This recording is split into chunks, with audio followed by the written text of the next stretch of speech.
Le Centre d'art de Vassivière, c'est un lieu idéal pour se réunir dans des séminaires de réflexion. Donc depuis que je suis arrivée en 2012, on a organisé des colloques, des séminaires chaque année. Cette année, donc, on a souhaité interroger notre activité de parc de sculpture parce que le Centre d'art est dans une évolution aujourd'hui pour transformer ce modèle du parc de sculpture qui me semble plutôt daté des années 80 en France en tout cas, et qui est un modèle qu'aujourd'hui je souhaite faire évoluer, à la fois parce que il est très délimité géographiquement sur une île, ce parc de sculpture, donc il y a des limites strictes qui sont celles de cette île, qui en font quelque chose d'un petit peu fermé. Et donc on souhaite commander des œuvres à l'extérieur des rives de l'île, donc sur les rives du lac, et dans les communes. Il y a une dizaine de villages qui entourent le lac de Vassivière et qui sont en fait notre public de proximité. Il y a 3 enjeux de ce colloque. L'enjeu de transformer ce modèle du parc de sculpture, comment on peut le repenser. L'enjeu de s'interroger sur l'espace public en milieu rural. Est-il différent de, par exemple, l'espace public dans la ville?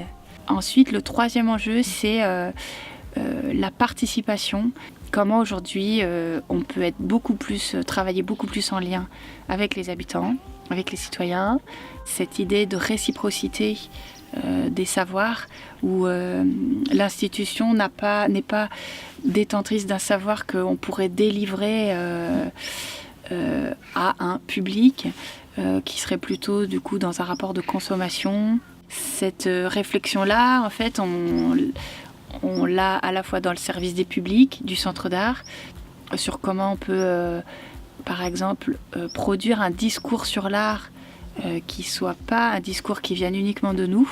Et puis aussi, on a été récemment approché par la Fondation de France dans le cadre de leur programme Nouveaux commanditaires.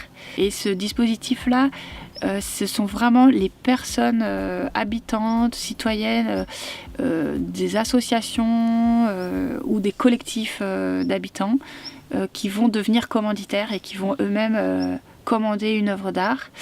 Nous, notre rôle est de les accompagner, de les guider avec notre expertise, avec notre expérience, mais de leur laisser la décision, ce qu'on appelle le pouvoir d'agir, voilà, que ce soit eux, ces commanditaires-là, qui formulent leurs désirs, leurs besoins, de quelles œuvres ils ont besoin, et qui rédigent avec nous le cahier des charges et qui ensuite suivent la commande de A à Z.